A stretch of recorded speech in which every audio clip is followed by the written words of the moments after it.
ఎప్పుడూ కుళ్ళు కుట్రలకు పాల్పడే పార్టీ వైసీపీ. ఎందుకు చెప్తున్నానంటే,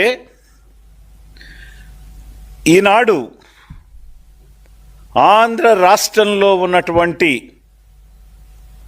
ప్రతి దేవాలయం మీద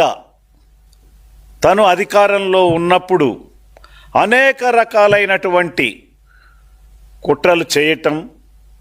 దేవాలయ వ్యవస్థని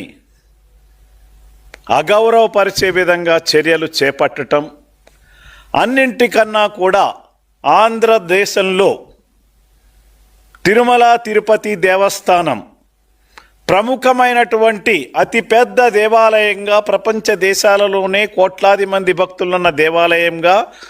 సాక్షాత్తు శ్రీ వెంకటేశ్వర స్వామి వారు కొలువై ఉన్నటువంటి తిరుమల తిరుపతి దేవస్థానం దగ్గర నుంచి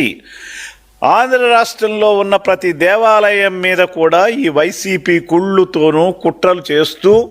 హిందూ భావజాలాన్ని నాశనం చేయటం కోసం, హిందువులని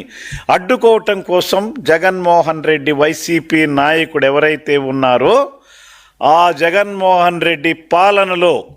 జరిగిన కుట్రలని ఈనాడు మళ్ళీ ప్రతిపక్షంలో కూడా, ప్రతిపక్షం అంటే ఆయనకి ప్రతిపక్ష హోదా లేదండి. ఇక్కడ మనకు సామెత చెప్పినట్టుంది, మేనేజర్కి ఎక్కువ ఈ ఎండీకి తక్కువ అనే పరిస్థితిలో ఈనాడు జగన్మోహన్ రెడ్డి తన కాలం వెళ్ళబుచ్చుతూ తన అక్కసు తీర్చుకోవటం కోసం దేవాలయాల్ని, ముఖ్యంగా టీటీడీని వేదికగా చేసుకొని తన శిష్య బృందం చేత, తన టీం చేత